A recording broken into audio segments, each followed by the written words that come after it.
Hey, what's up guys? It's a beautiful day here in the shop, nice and rainy outside, which means it makes it extra nice inside. Today we're going to be doing a little restoration project. We haven't done a restoration in a while, and very excited to get at this one because they've been sitting in my drawer for a while. And that is this beautiful pair of old shears. I picked these up at a flea market for just a couple bucks, I think, because I haven't had a good pair of shears, just like cheap, kind of like dollar store plastic type scissors. But these are beautiful. We'll take a closer look. So here they are, check them out. I'm really not sure how old they are. Maybe they're not that old, but they are very nice shears. I've been using a little bit, like I said, but they aren't very sharp. They have a loose pivot that we need to tighten up. It's a pinned pin through here with a couple little crafty type washers. Those need to be fixed up. We have a bit of a roughness. They've been painted. I don't know if this is factory paint or if this is someone painted them one time. We're gonna have to clean that up. But yeah, I'm excited to make these into a beautiful set of shears. Probably over 2 videos. So you'll want to stay tuned for the next part, which would be sharpening. But first off, we're gonna get to cleaning them up. So I could have ground off the pin head of that pin, took these apart and put a new pin in later, but there's just such a crafty little forged pin design here, and I don't want to get rid of that. Even though I could do something probably similar to duplicate it myself, I don't want to lose that factor. So I'm just going to do my best to clean them up here on the wire brush, on the bench grinder. Make sure a little bit of respiratory protection, eye protection. And yeah, I'm just going to scrub them down the best I can.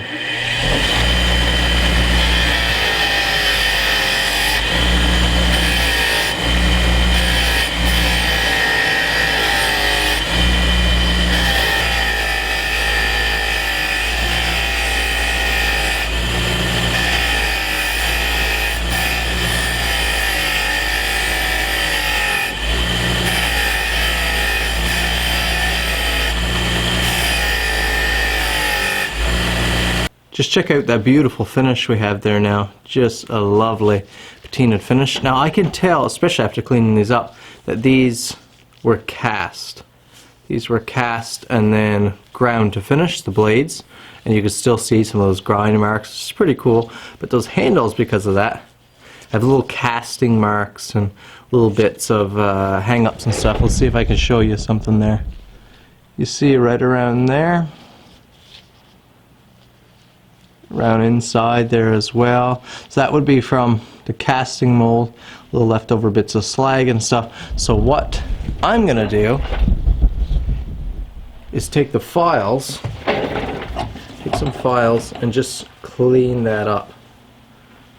Just so they're a little nicer. Remember, these are a pair of scissors I want to last. I want to enjoy them to be kind of like my scissors, my special scissors. I'm just going to clean that all up so it's nice and smooth, real nice on the hands.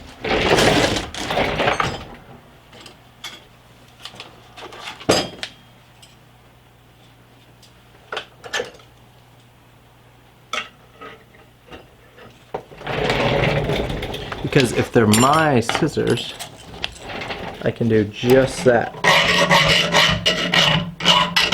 Completely up to me.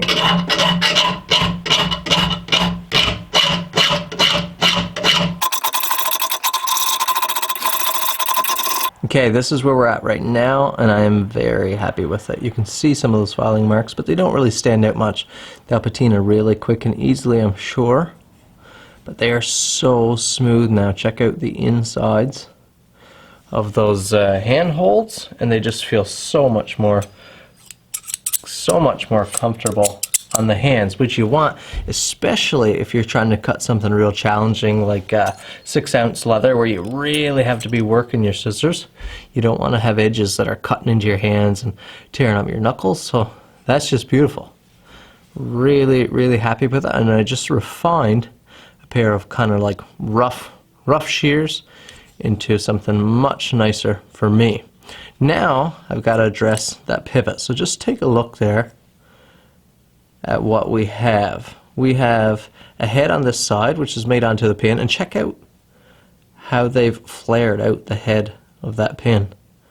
Is that nice? Nice little design on there. Then that comes through and we have a little washer with a similar design. You can see how that head protrudes slightly, but tons of play. So I might need to heat this up, I'm not sure. We'll see how hard that pin is right now. Now of course you'll want a real hard backing surface for this. Open up your scissors, because once they're closed like that, there's a little bit of tension on the pin, because your scissor blades go like this, so that when they cross, they maintain contact. They draw edges across each other. You can even see that gap that's there in the middle. So you'll want to try to tighten them up with them open. So we'll leave it on a hard surface like that. I'll just give this a little bit of working, just to see. It might be too hard to manipulate, but it doesn't seem like it. It seems to be forming a little bit.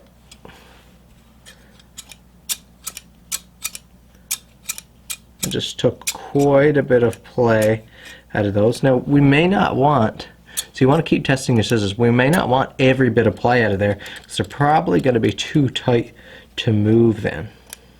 But you want to make sure you have good contact all the way along. So we need to go a little bit more than we are right there.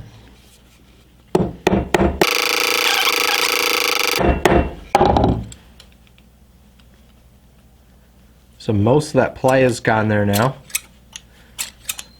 And these scissors tightened up a lot. They are drawing their edges all the way along, which is exactly how they should be. Because those edges need to drag each other, otherwise you don't have a reference point or a face to cut across. So that's lovely there now. I like it. On to the next step, the big step, which is sharpening. We'll take care of that in another video. Hope you enjoyed. Make sure you come back for that sharpening. That's going to be a fun step, because we're going to be playing with a new tool. As always, thank you guys for watching. Hit that like button, comment down below, subscribe to my channel if you haven't already. We'll see you in the next video.